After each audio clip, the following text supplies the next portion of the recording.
Just a disclaimer before you play, make sure to play other roles before this, because jungle is his weirdest role and the skills you learn can't be translated into other roles if you want to switch. Make sure that you have all the summoner spells unlocked before playing this role because you need Smite. If you're jungling, don't forget to take Smite, because you can't buy the jungle item and the whole game will just be a catastrophe. Smite is a summoner spell where a player can inflict true damage onto a jungle camp, restoring a bit of health as well. True damage is just a fancy way of saying that the monster will take damage according to the damage it says on the indicator. One of the jungler's jobs is to use this ability to last hit neutral creatures such as Drakes, Baron, or Rift Herald. The jungle map has 4 quadrants, 2 blue sides and 2 red sides. Your jungle consists of a red and a blue side before your first tier turrets. There's a variety of jungle monsters that you can encounter, so let's explain them in details. Krugs. There is one big and one medium stone creature. When executing the big one, it turns into 2 medium ones. Executing a medium-sized Krug will create 2 small Krugs. Executing these small tier Krugs will give you a little bit of gold. Red buff. There's no special attacking pattern when it comes to this camp, but when you execute it, you'll receive something called a red buff under your champion, which gives you health regen and burns enemies. Crimson Raptors. There are 5 small raptors and 1 big raptor. You can't smite the small ones, but only the big one. Wolves. Same as the raptors, but instead of 5 small and 1 big, it's just 2 small and 1 big, and they're a little bit tankier. Blue buff. Just like the red buff, executing this monster will give you something called a blue buff, which gives you increased mana regeneration and cooldown reduction. Gromp. Gromp is a big toad that nobody likes. It just attacks you for a lot of damage, and once executing it, you get a chunk of health and some mana. Scuttle Crab. It's a crab that appears on the river, a no man's land where it can be contested by both teams' junglers. The first 2 crabs spawn at 3 minutes and 15 seconds. They have a shield that can be completely taken down if you hit the crab with any form of crowd control. There are 2 jungle items, Hailblade and Ember Knife. Once a jungler uses their smite 5 times, the item will be removed from their inventory and their smite evolves into something called Challenging Smite or Chilling Smite, or more commonly known as Blue and Red Smite. The jungler also retains the stats from the item. Let's talk a little bit about the 2 different types of smites. Both these new smites can now be used on enemy champions, each having their own unique effect. Red Smite makes a champ you inflict do less damage to you and will also burn them for a certain amount of time.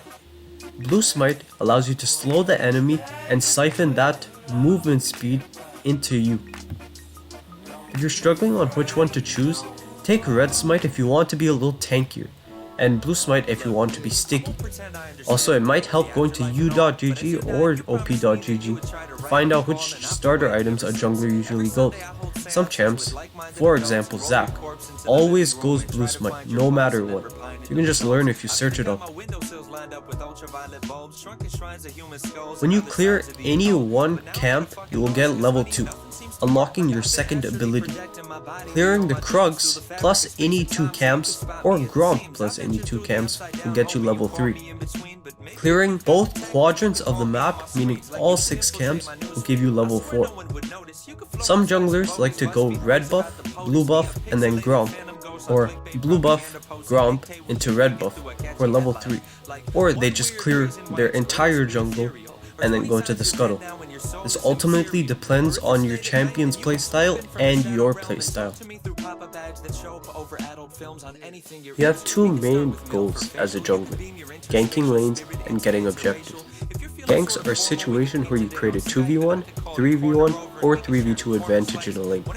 Let's go over how you gank. When you see a lane is pushed far, meaning that an enemy is closer to your tower than they are to their tower, they might be gankable.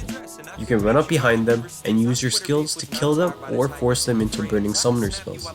You want to use your crowd control to damage them and make sure that you and your teammate can easily get them. There are two types of junglers, power farming junglers and gank heavy junglers. Gank heavy junglers like to gank constantly and get leads by creating kills. Farming junglers are champs that clear the jungle at insane speeds and build up their lead through CS. It's really up to what type of player you are and what type of champ your champion is to what playstyle you'll be playing. Speaking of champs, we have a few recommendations for beginner junglers. For a ganking jungler, we have Nunu and Willem. So, what's your league rank and how many points do you have on Nunu? So I'm like silver 3, silver 2-ish, but I believe I'm a gold player. I do play Nunu a lot. That's my main champ, and I have 240k points on him. And why do you like Nunu? I wanted to be a more impactful player, and so I wanted to look for a jungler that is able to like maneuver and go really fast to all the different lanes and be helpful. And I saw that Nunu required the least amount of skill, but also allowed you to make huge plays that required a lot of strategy and like brain power. So I like to think that Nunu is like a really nice champion that suits people who are able to like outplay the other team better in terms of like, not in terms of mechanical skill, but rather in terms of strategy. So I like Nunu in that sense because he is an easy champ, but he's really fast and you can go anywhere you want with him. Could you explain his playstyle and his abilities?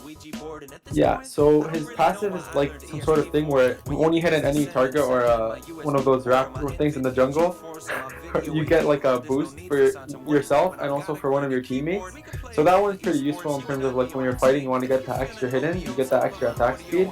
His Q is his main ability that I love the most and I max out all the time, and it's really powerful and strong and gives back so much health. And it doesn't require that much skill because you just need to point and click. And as for his W, which is the reason why he's such a good jungler and that it suits my playstyle of being fast, is because his W is a snowball that allows you to maneuver all like for a long time. It lasts, I believe, for like 7 or 8 seconds. It starts off slow, but it gets really fast. And so when you're trying to gank someone and trying to help out your laners, it becomes really useful.